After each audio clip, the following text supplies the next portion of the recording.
Hare Rama, Rama Rama, Hare Hare.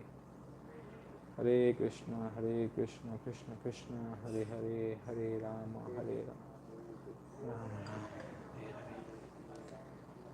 Okay, I think we are live. So Hare Krishna, dear devotees, thank you so much again for joining for the Sravanam Saturday. Srimad Bhagavatam, the systematic study of Srimad Bhagavatam. And today we will be studying the 14th chapter of the first canto, text 11 to text 24.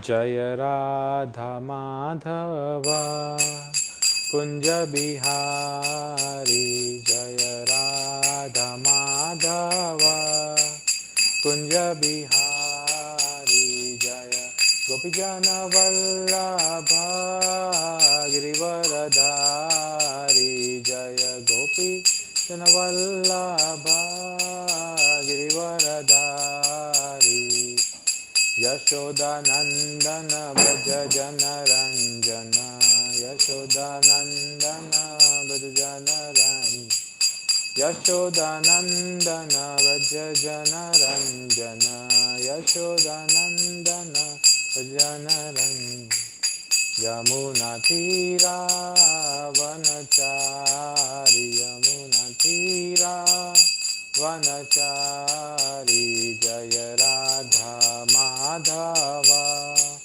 Kunja Bihari, Jaya Radha Madhava Kunja Bihari. Hare Krishna, Krishna Krishna, Hare Hare, Hare Rama, Rama Rama, Hare Hare, Hare Krishna, Krishna Krishna, Hare Hare, Hare Rama, Rama Rama, Hare Hare, Hare Krishna, Krishna Krishna, Hare Hare, Hare Rama, Rama Rama, Hare Hare, Hare Krishna, Krishna Krishna, Hare Hare, Hare Rama, Rama Rama, Hare Hare.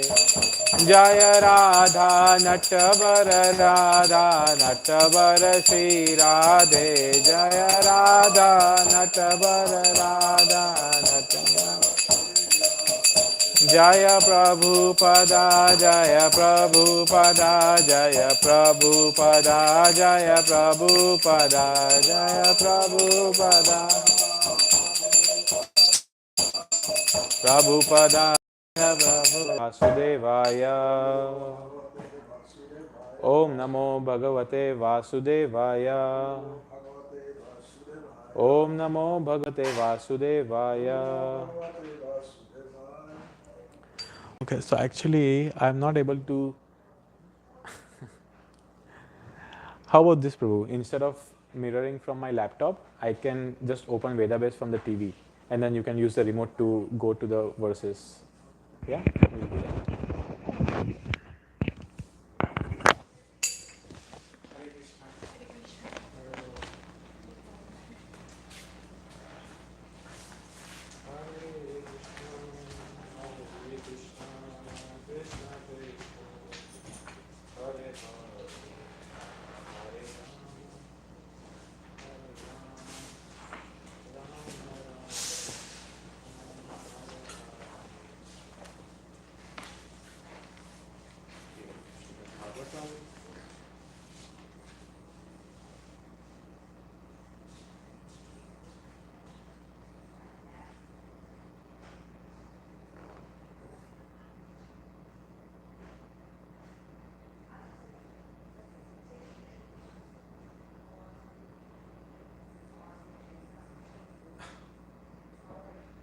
It takes some time, but it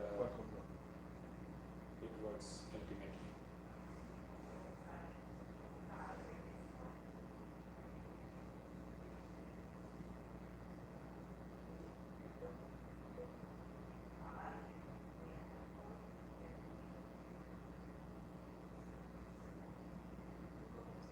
So we are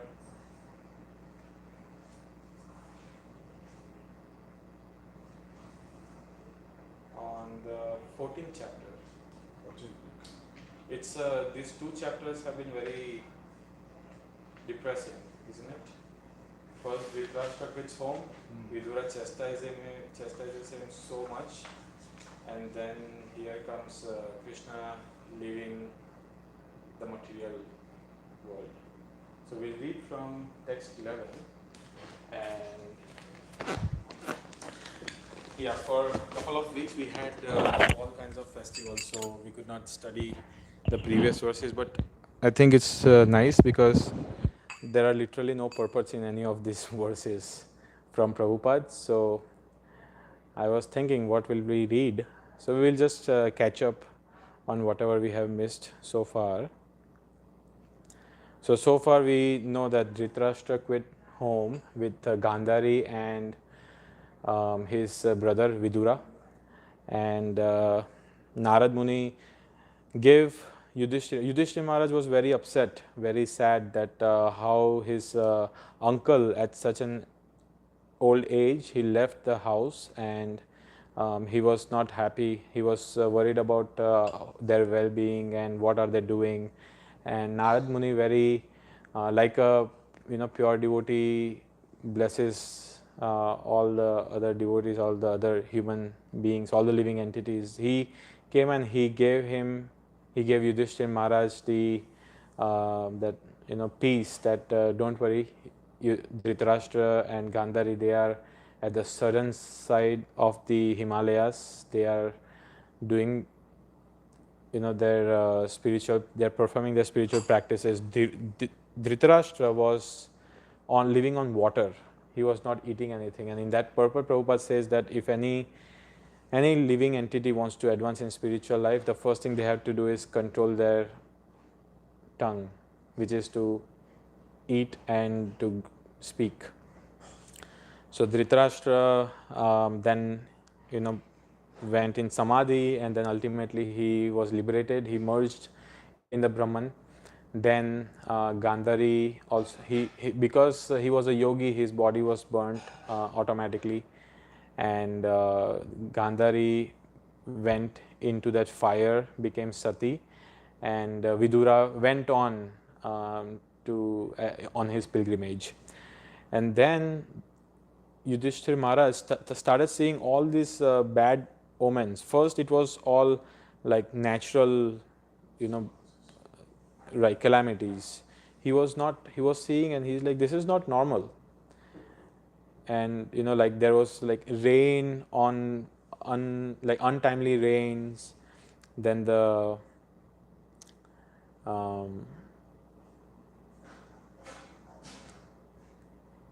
yeah, I'm looking at, yes. So then all of that was happening, and in our case we see all that and it has become a normal thing for us, but for Yudhishthira Maharaj it was not. He is such a he was such a perfect king. He knew something was wrong.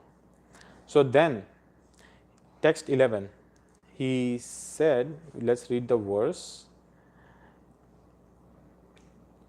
Urvakshi bhavo mahyam, urvakshi bhavo mahyam, spuranti anga punah punah. Is it coming? I think your arrow is right there.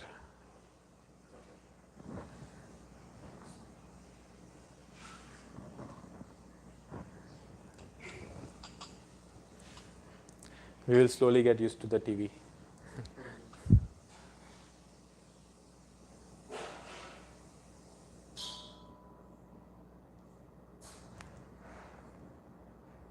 Yeah, just one more. Click on 11, Prabhu. The maroon color on the text. Text 11. Yeah, scroll up. Just up, little bit. Up, up. Yes. Urvakshi bhavo mahyam spuranti anga punah punah vepathas chapi hridaye aradasyanti vipriyam urvakshi bhavo mahyam spuranti anga punah punah vepathas chapi hridaye aradasyanti vipriyam.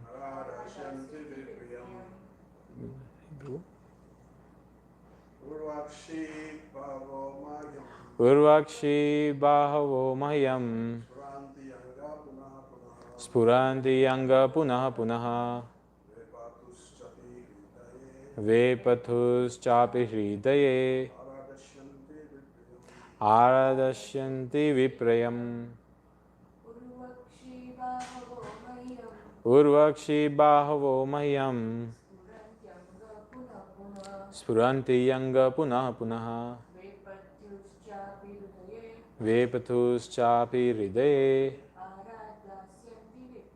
aradasyanti viprayam.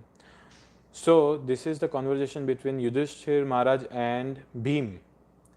In the previous verse, he refers to him as the tiger among men. And he was saying that how many miseries due to celestial influences, earthly reactions and bodily pains, all very dangerous in themselves, are foreboding danger in the near future by deluding our intelligence. And in this verse, Yudhishthir Maharaj is saying, the left side of my body, my thighs, arms and eyes are all quivering again and again. I am having heart palpitations due to fear. All this indicates undesirable happenings. Srila Prabhupada's purport: material existence is full of undesirables. Things we do not want are forced upon us by some superior energy, and we do not see that these undesirables are under the grip of the three modes of material nature. When a man's left eye, arm, thigh all quiver constantly, one must know that something is going to happen which is undesirable. These undesirables are compared to fire in a forest. No one goes into the forest and set fires, but fires automatically take place in the forest, creating inconceivable calamities for the living beings of the forest. Such a fire cannot be extinguished by any human efforts. The fire can be extinguished only by the mercy of the Lord, who sends clouds to pour water on the forest. Similarly, the undesirable happenings in life cannot be checked by any number of plans. Such miseries can be removed only by the mercy of the Lord, who sends his bona fide representative to enlighten human beings and thus save them from all calamities. So, this analogy of forest fire, then the cloud, that pours the water to save all the living entities. Where have we read that before? Any idea? This analogy? A forest fire and the spiritual master, Krishna sends Guru. Nalalidha loka tranaya karunya gana ganatvam praptasya kalyana guna navasya vande guru shri charanaravindam. So yes, it's this forest fire, even though the living entities don't know, don't see, most of them, there are those who have seen it and they know that this is not what they want, but they still get burnt by constant getting entangled in this fire of material existence.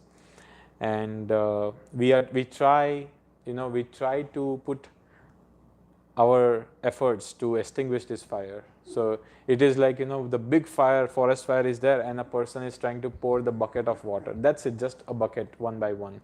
It will help a little bit, but the fire is so strong of this material world that it's just not possible for one person to fix all the fire. So Prabhupada is saying, it is only by the mercy of Krishna who sends the clouds pour water on the fire, so which is spiritual master. He sends his devotees. He sends the guru, and the guru could be Diksha Guru, Shiksha Guru. He has sent so many gurus. Chaitya Guru is there, and so like that, one should. Here is the, in the purport, Prabhupada is emphasizing that yes, without taking shelter of gurus, one cannot come out of this fire of material existence. Another interesting thing here Prabhupada says is, the material existence is full of undesirables, which is, a lot of people argue. Last Thursday we had a Bhagavad Gita, and some people were saying, no, I am getting everything I want. So it's like very, and because of that I am getting more desires after desires after desires. So, but that is not very true, because it's temporary. Even though I think I heard from Prem Sindhu Prabhu, this is a half knowledge that I have.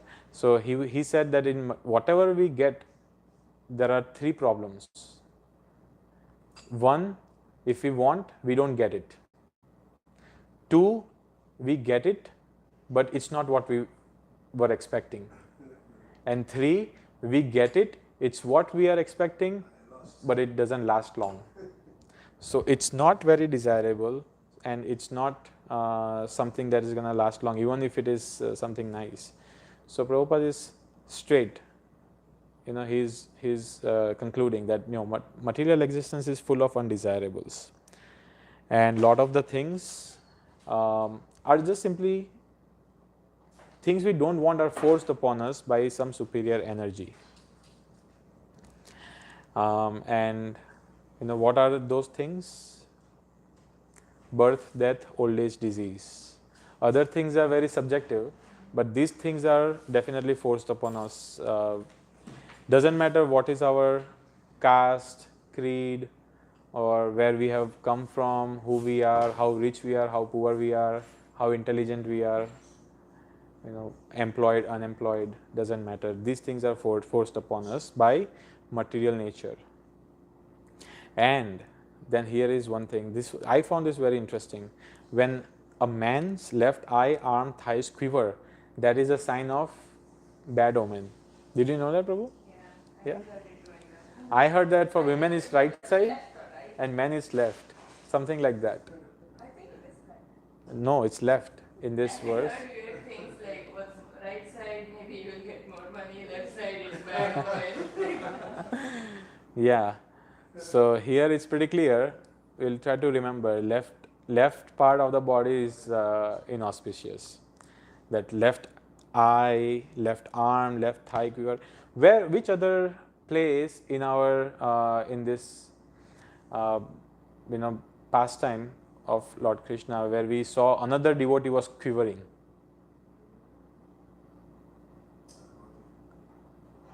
Arjuna. In the first chapter, he was saying that my hair is standing on the end, and my arms are getting sweaty. I cannot hold my gandiva. I am shivering. I am quivering. I cannot fight this time. But in both the cases, the problem was that either they were pretending to be in the illusion, or they had forgotten. And they were thinking from a bodily platform. Arjuna, on one side, he was also thinking that his relatives are gonna die in the war, so why would he fight? And on other side, here Yudhishthira Maharaj also, he first was attached to his uncle, Dhritarashtra, aunt Gandhari. So he was still thinking from a bodily platform. So he was also quivering. These symptoms, Prabhupada said in that purport in Bhagavad Gita that people shiver, they quiver only for two reasons. One is either material distress, another one is spiritual ecstasy. Only when you have either of these two, this is the symptoms that you see. So here Arjuna, Yudhishthir Maharaj, he's having these symptoms. It doesn't look like spiritual ecstasy for sure, right? So we will go on. Now it's next few verses are more of bad omens. Text 12. Yeah. Go to the side, Prabhu. How? How about this? I'll just mirror my screen. I think it doesn't matter. I have some notes, but you all can see my notes. Yeah. Scroll down. You did something when you saw that little bar which showed like arrows. With that you will it was that. Next. That one icon came into the Okay, you are able to see? Okay, text 12. No, you did mirror. No, I mirrored. This is my laptop. So, text 12, Yudhishthira Maharaj is continuing. Just see, O Bhima, how the she jackal cries at the rising sun and vomits fire, and how the dog barks at me fearlessly. Prabhupada says, these are some bad omens indicating something undesirable in the near future. This is a very, it's not very usual. It's very unusual. These signs in our society, it has become usual, right? We walk around the street and then we see everything in Kali Yuga, everything in today's day and age. It's just inauspicious after inauspicious. Why? Because of only one reason: people have forgotten God, and they are trying to lord over everything. So it's at that time, even though Yudhishthira Maharaj, such a pure devotee, he is one of the what is the word? Yudhishthira Maharaj is one of the Mahajans. No, he is not one of the Mahajans. Dharmaraj. And when he sees this, he is not trying to come up with solutions. Okay, let's fix this, let's fix that. No, he is trying to analyze the situation. He is trying to come up to conclusion, and his conclusions will be seen shortly. So, more of bad omens, text 13.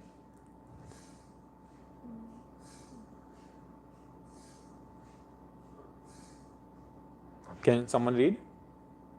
What we were saying, tag amongst men. Now, useful animals like cows are passing my left side. And low animals like asses are circumventing me. My horses appear to weep upon seeing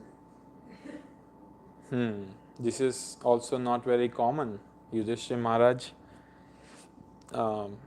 it's so amazing, no? These things, it is a Vedic thing. It is not some speculation that sometimes here now we hear that, oh, no, you should not pay obeisances like this, you should pay obeisances. People, and then people say, no, but these are all details, don't worry about it. But here, Yudhishthira Maharaj is observing all these minute details. He's paying attention to details. And he's saying that no, animals are, usually cows are supposed to pass me from the right side, but this time it's left side.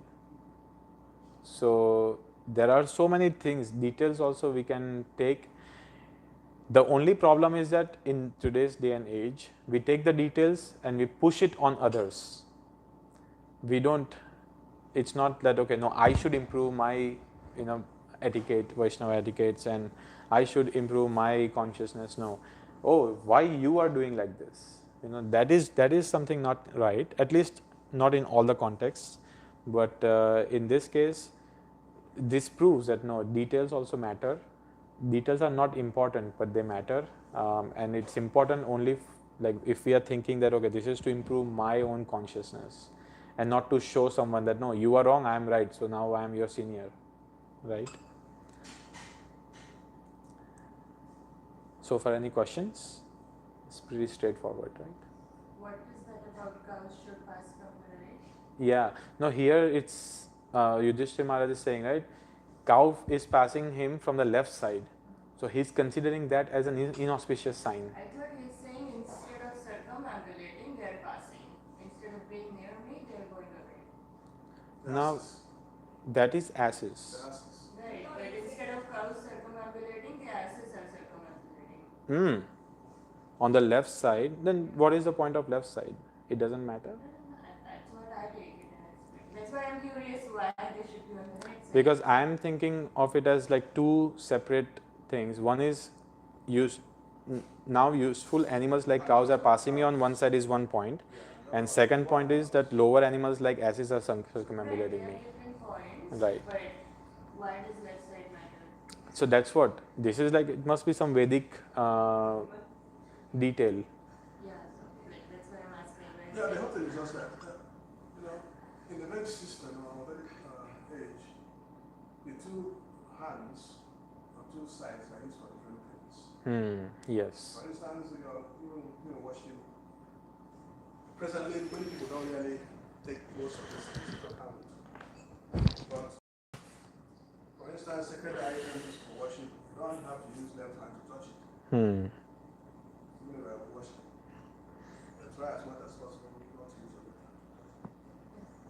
So left hand is used for some kind of activities. Like cleaning things, use left hand. But if you use like right hand, Correct. you don't use two hands to take water to drink. You use only one hand. The right hand to drink water and all that. These are some of the details of cleanliness and all that. So it's considered that these two sides are used for two different things. Reserved for two different things. One are used for more auspicious things, the other side like more inauspicious things. Even though the same person, the same body. So that's why sometimes most of these things they talk about passing left side or right side. Sometimes you go out and hit your leg, the right leg or something. It's a sign. If you hit your left leg or some left foot or something, it's another sign. Correct. So yeah, that makes so much sense. Thank you so much, Prabhu. Okay, we'll go to the next verse.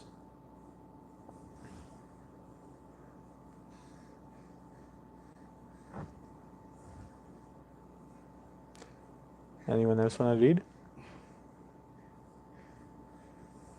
Just see, this pigeon is like a messenger of death. The shrieks of the owls and their rival crows make my heart tremble. It appears that they want to make a void of the whole universe.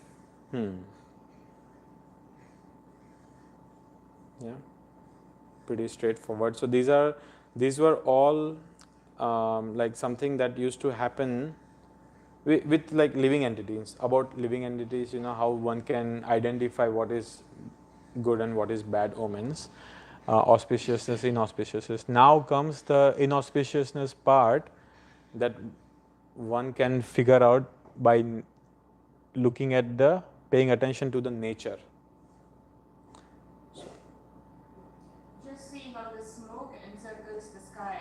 It appears that the earth and mountains are throbbing. Just hear the cloudless thunder and see the birds fly. So now it's going to the natural cycles. How the nature is also present in such a way that you can see if it's auspicious, it's inauspicious. And here, the smoke encircles the sky is inauspicious. The cloudless thunder. Now that's something we don't see this often, or we never see it, right? So maybe this is like the last grade of inauspiciousness, where there is no cloud, but there is thunder. That's scary, right? That's so many times. You have heard thunder without clouds? You really know that there's something wrong with something. Whoa. You have heard too? No clouds, I've seen lightning without clouds. thunder, lightning. So yeah, I have not seen, but yeah, it's Like rain wants to fall. So it's inauspicious. Got it. What is bolts? Lightning. We'll read the next verse. So he's able to observe all this, but as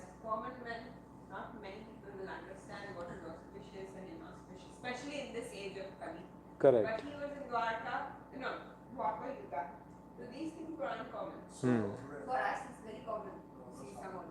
Yeah, and that's another thing, right? Why is it like that, that he is able to observe all these details and know that okay, something is wrong? Because before he had seen both the sides, he had seen all auspiciousness, and then suddenly this is the transition.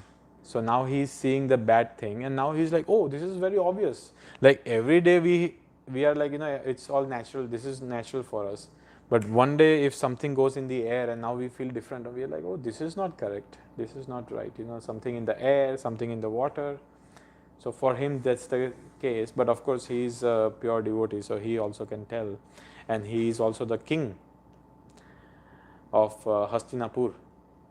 Now he's saying more. He's seeing more bad omens. The inauspiciousness through nature is the wind blows violently, blasting dust everywhere and creating darkness.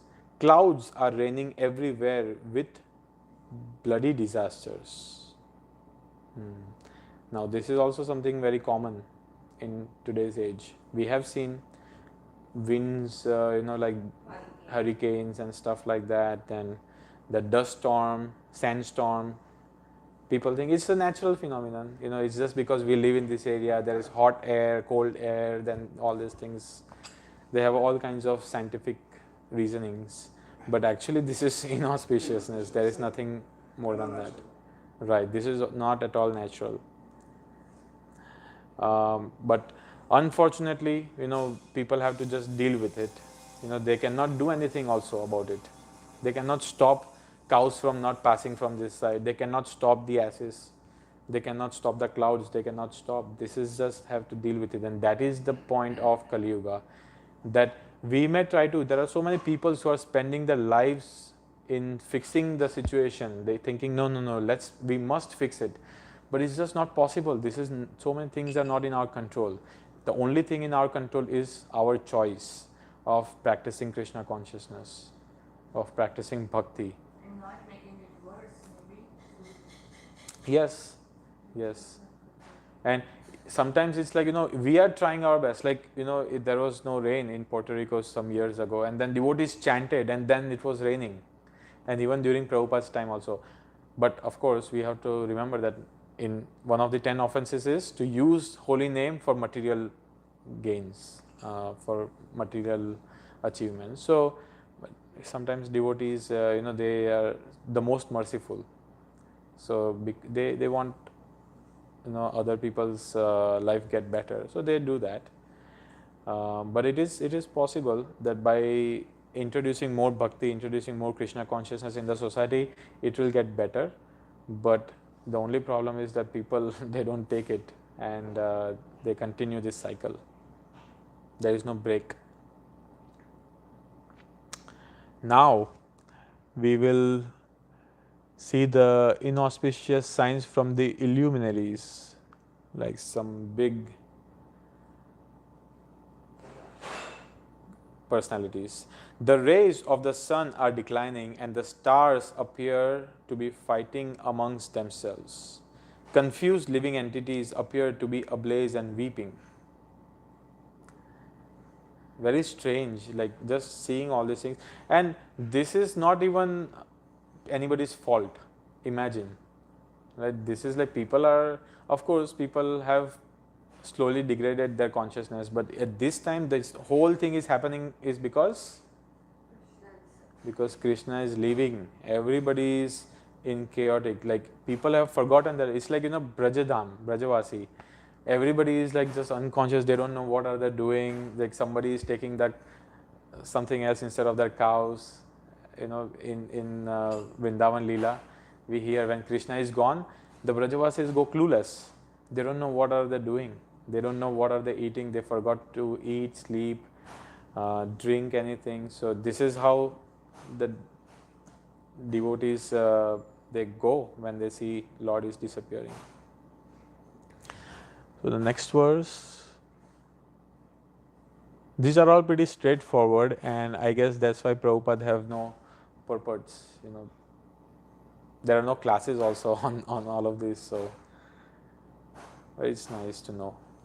Rivers, tributaries, ponds, reservoirs, and the mind of all are all perturbed.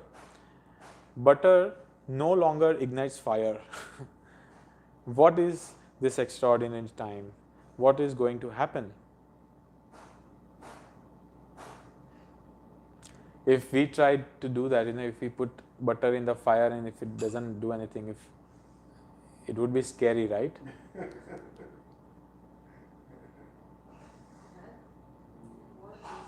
It won't be scary. If you put ghee in the fire and nothing happens. If you try to put your hand in the fire and if it doesn't burn, you will not be like, oh, it's just shocking. Is that butter or ghee? But okay, let's see the translation. Where does it say, or what does it say? Can you find if it's butter or ghee? Butter. Again. Again. It's not English. He is not English. That is right. Krishna also, butter has such a wide definition. Hindi. No, Sanskrit. Sanskrit is gruta. What is ghee? Ghee is Hindi. It's not Hindi. Ghee. Bengali also. Ghee. Yeah, they don't have the concept of ghee and so. Right. Anyone wants to read this verse? The cows do not suck the tits of the cows, nor do the cows give milk. They are standing, crying, tears in their eyes, and the bulls take no pleasure in the pasture grounds. So all of this inauspiciousness, Yudhishthira Maharaj is saying, he is so intelligent. He is so intelligent. He knows that, okay, he knows because Narad Muni had given the hint in the previous chapter. In the beginning of this chapter, that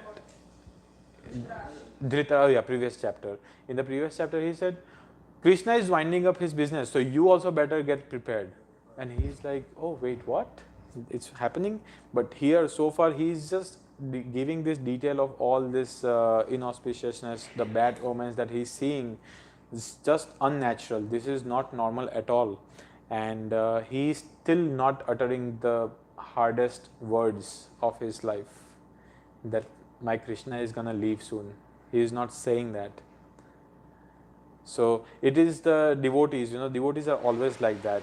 They are very attached to other devotees. They are very attached to the Lord, to Lord's associates. They know the fact. We all know, we all our great Vaishnavas, all these amazing devotees, disciples of Srila Prabhupada. Everybody keeps saying, right, all the community and the devotees around the world, that it's just a matter of time, few more years, and all of these disciples of Prabhupada will leave soon. But still, our heart, we want more association of theirs, and we don't. So sometimes I feel like, at least I feel like, I take things for granted. I should take more association of these, exalted Vaishnavas. I should take more instructions from these devotees before it's too late. So we should also try to aspire that before it's too late, we should take the association. And the fact is, they are all going to leave soon. We are all going to leave also. So we better make our lives worth and perfect. Yes, Prabhu? Is that? Like you just said, prepare also. Yes. Now he is going to see the worst. He is Dharmaraj, right? And the Dharma is mostly seen in the temples. And see what's happening in the temples. The deities seem to be crying in the temple, lamenting and perspiring. They seem about to leave. All the cities, villages, towns, gardens, mines, and hermitages are now devoid of beauty and bereft of all happiness. I do not know what sort of calamities are now awaiting us. He knows it. He already knows it, but still he is denying the fact. He is denying the fact. And this statement, it's so heartbreaking, right? The deities in the temple, the deities are, and especially in Dwapar Yuga, that was their form of going back home, back to God. That was the Yuga Dharma. Archa Vigraha, deity worship, and his deities, the temple deities are crying, and he's able to see. Sometimes we see, sometimes if one has that real like connection with the deity, you come to the temple, you see that they are not taken good care of, and you can see they are not happy. I heard that some devotee in Columbus, they had said long time ago that, and he left. He's like, no, I don't like the way the deities are taken care of here. So they have this vision. They know, and it is very important. Even though our Yuga Dharma is Harinam Sankirtan, but Krishna has still so mercifully appeared in the form of the deity for those who have not taken shelter of the holy name, for them to at least connect to him, because it's easier for, at least for those with Indian backgrounds, to connect to the deities easily, quickly.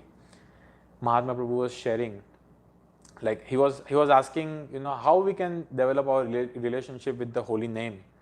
People say, no, but I want to see something tangible, something that I can touch, something I can see, then I get attracted. Then I can, you are saying this, build a relationship with just a name, just a sound. It's so hard. So he was sharing how it was for them when Prabhupada brought this deity worship to the West. In the West, there was no concept of deity worship. And when Prabhupada brought this, initially it was very hard for them to connect to the deities. But then, because of Prabhupada, and because Prabhupada was so convinced, and slowly and steadily they built this relationship, and now everybody is so attached to the deities. So same way, one can also be attached to the holy names in that way. We just have to keep telling ourselves, there is no difference between holy name and Krishna. So we should try our best to not make our Sri Sri Radha cry who has come in the form of deity. If they do, it's a very bad sign. And here, not only they are crying and lamenting and perspiring, they seem to leave the temple. The deities are looking like they are leaving the temples.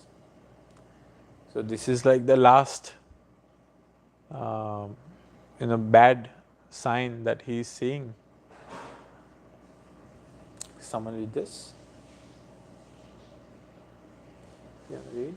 I think that all these earthly disturbances indicate some greater loss to the good fortune of the world. The world was fortunate to have been marked with the footprints of the lotus feet of the Lord. These signs indicate that this will no longer be. So now here comes the verse where Arjuna is finally coming to conclusion. Sorry, Yudhishthira Maharaj is finally coming to conclusion. He is saying this earth.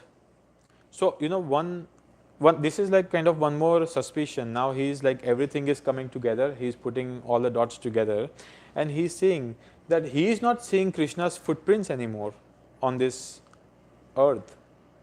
The world was fortunate to have been marked with footprints of the lotus feet, but these signs indicate that this will no longer be. They are slowly going away. There is a prayer from Mother Earth. I heard from one of the devotees that how Mother Earth feels so fortunate, and I could not get the translation. The verse itself, but I have the translation. That Mother Earth celebrates. And she celebrates in such a way that her hair is standing on the end. And when it stands, when Krishna is walking on her barefoot and leaving all these footprints. So Mother Earth, and what is it indicated as? Like grass. Grass is there, so it says that the Mother Earth hair standing on end. And Mother Earth feels so fortunate. She celebrates that Krishna is walking on her with barefoot. But now, because of all this earthly disturbances, it seems to have been going soon. And that's why Earth is feeling now unfortunate. World was fortunate, and now it's going to be unfortunate. Very, very unfortunate. So now, any questions so far? It may seem like we are rushing through the verses, but honestly, like this is like all straightforward, and Prabhupada also have not shared much. It is pretty interesting so far what we have read.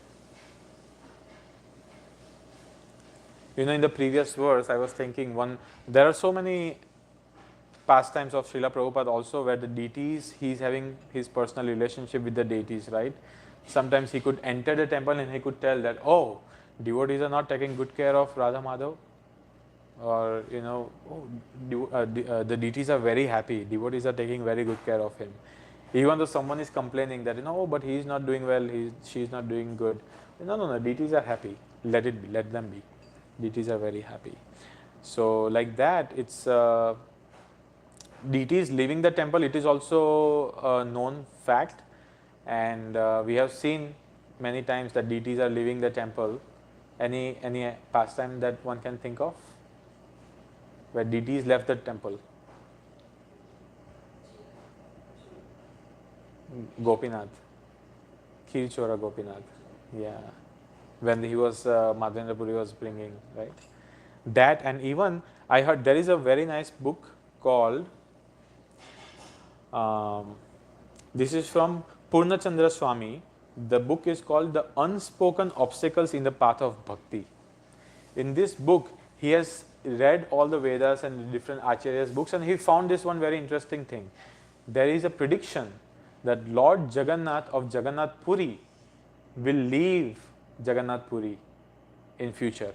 This is a prediction because he will, at some point, he will not be very happy with the priests of the Puri, and he knows where the devotees are so sincere. You know where? In Russia.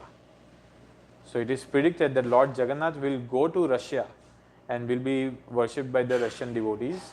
And one of the reasons why the Puri devotees don't allow them to the temple, don't allow foreigners to the temple, is because they know that as soon as these Russian devotees step in, our Lord Jagannath will become like, I want to go now. So they want to take that time, they want to keep Lord Jagannath with them.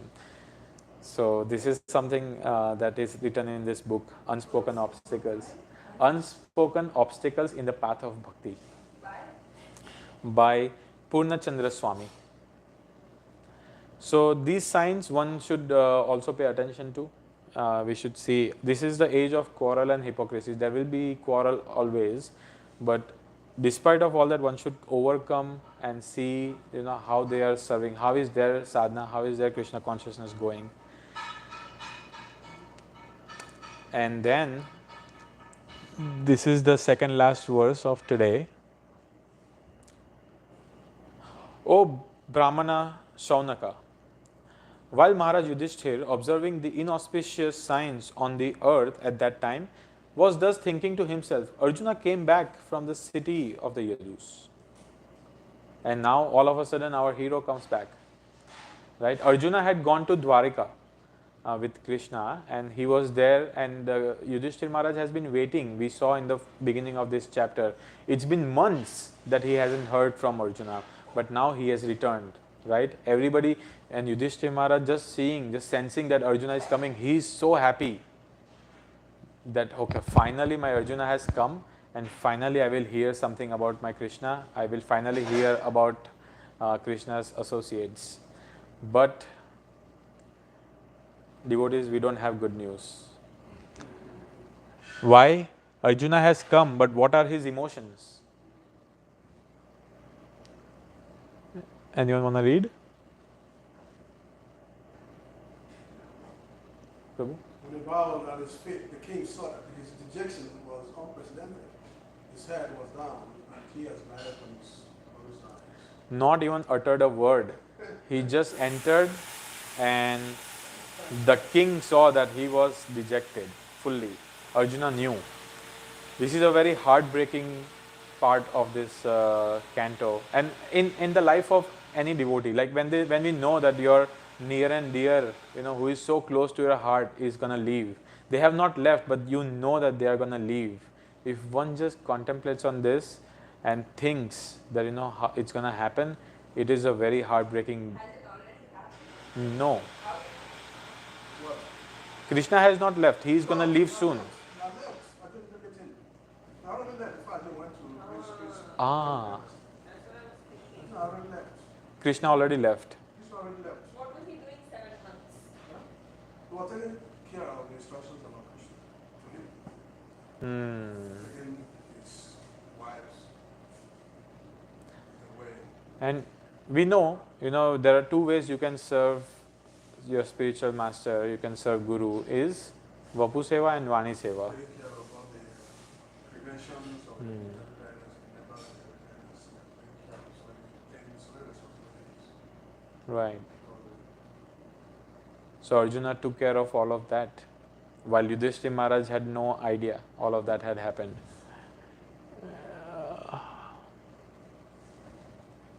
So the last verse, anyone wants to read?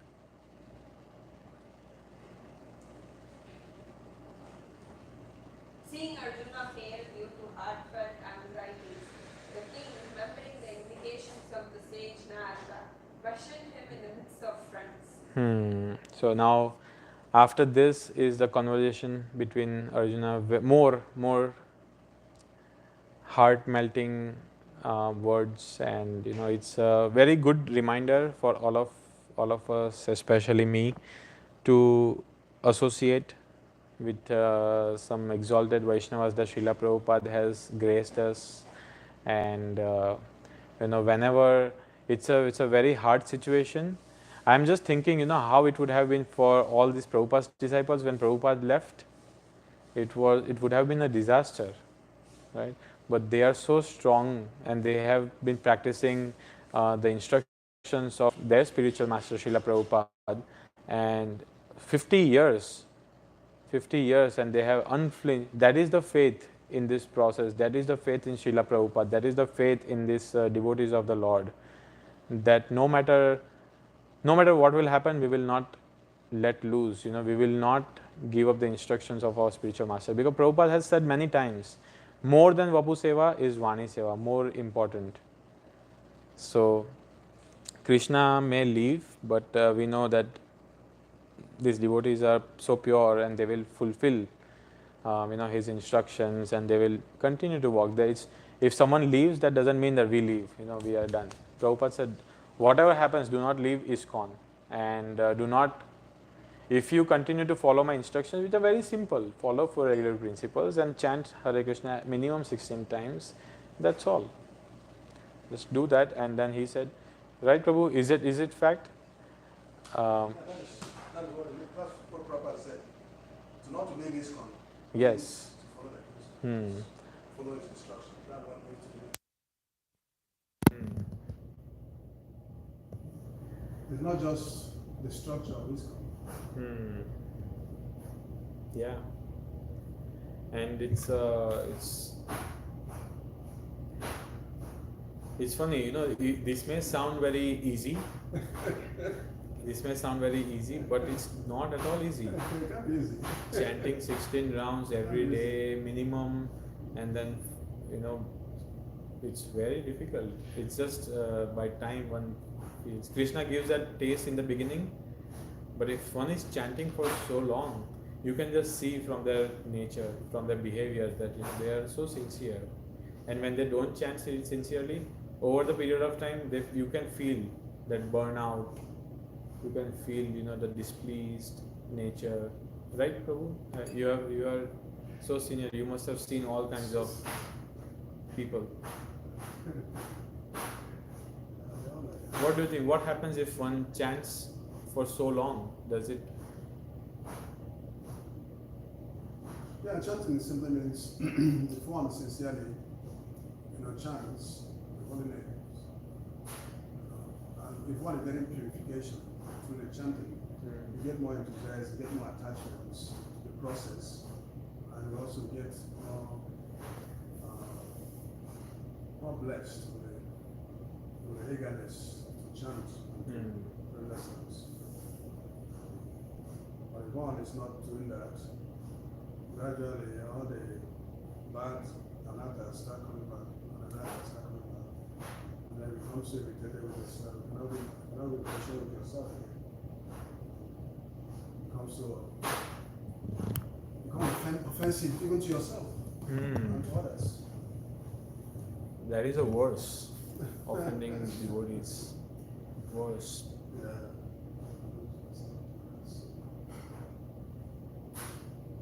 It's not easy.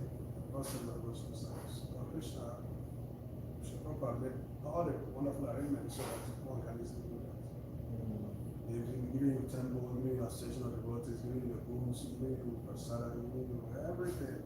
So what is it? What is the excuse? What is the excuse? The excuse is just unwillingness. Yeah, to do that.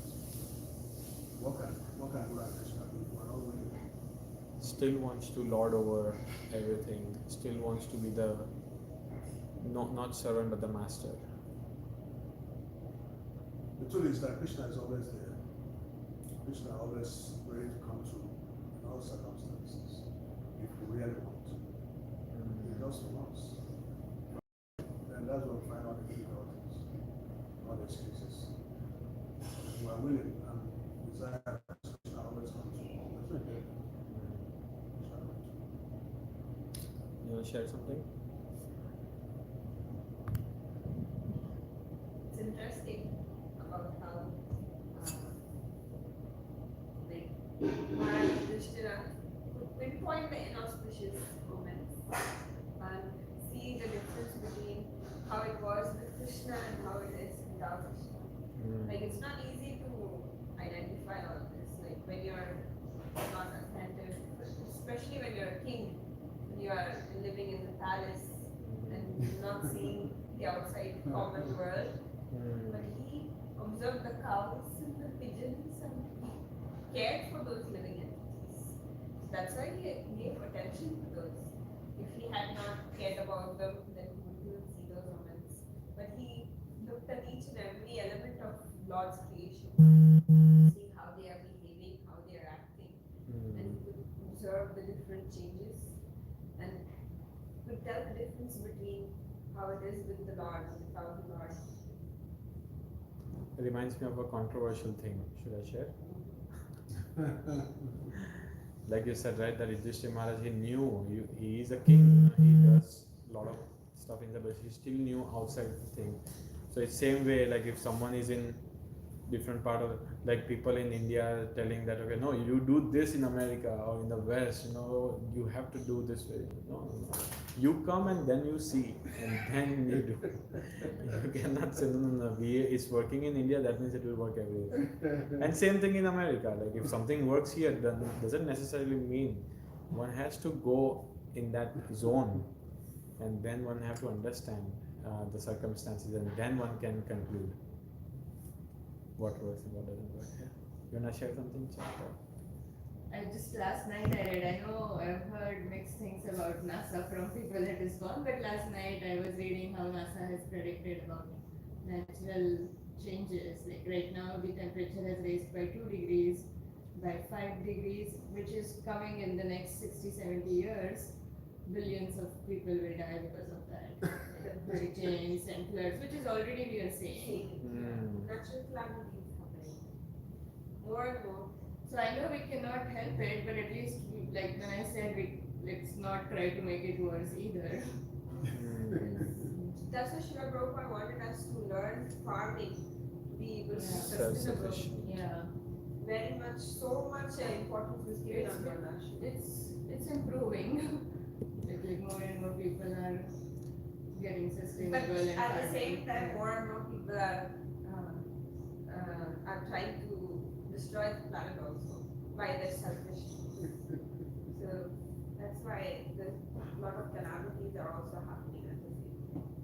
Like in 2020, 2021, we had so many calamities. Yeah, it will not stop. If they just read Srimad Bhagavatam 12th canto, they can make predictions even faster actually. In 12th canto, a lot of the things are given, and of course in our Vedas also a lot of things are already predicted. They don't have to spend so much money in the research. It's how things are gonna be degraded, people-wise, weather-wise, Earth situation, planetary situations. So and that is a sign of advancing in Kali Yuga, right? Yeah, but the thing is, even the scriptures explain things will going to improve Yeah. from now.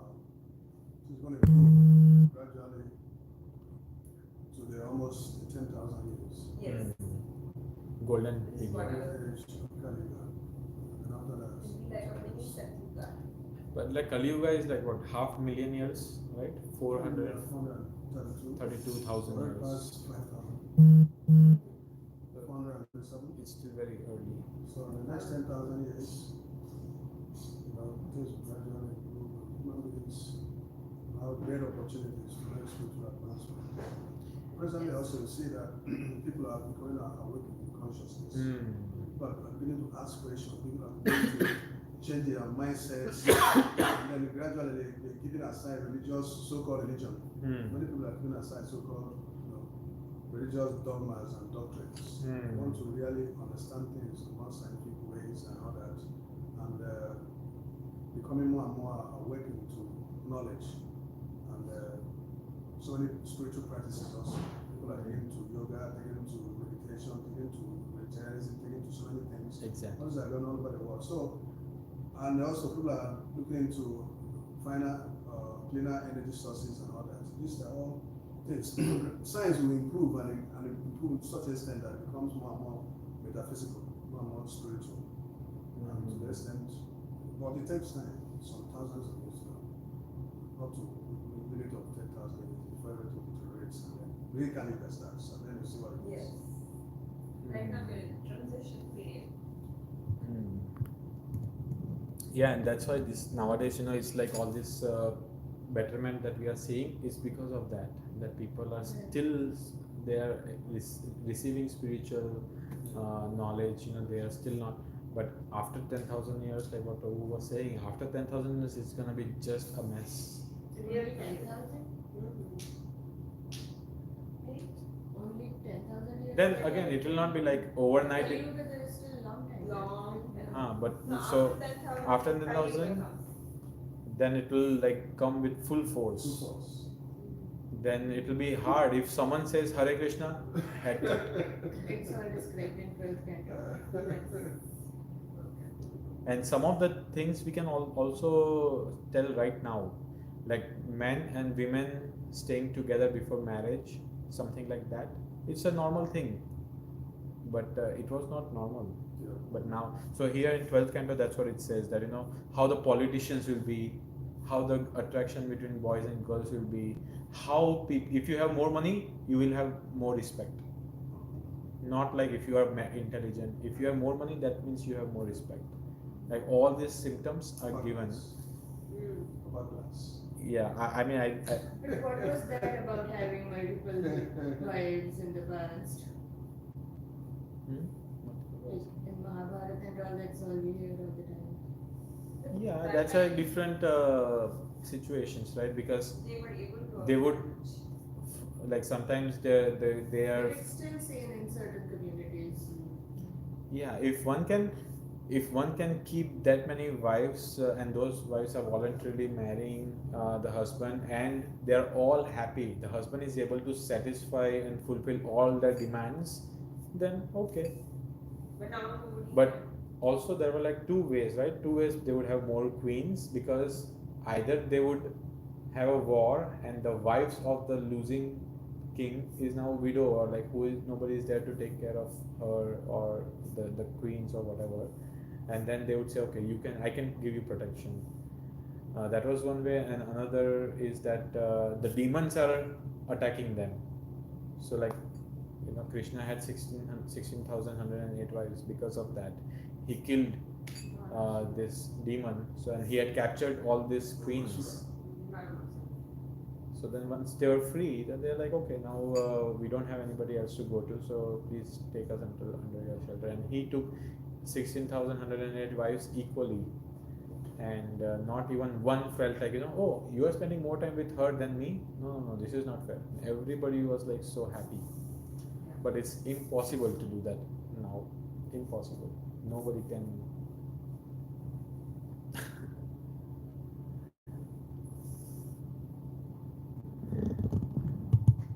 Things were different back then.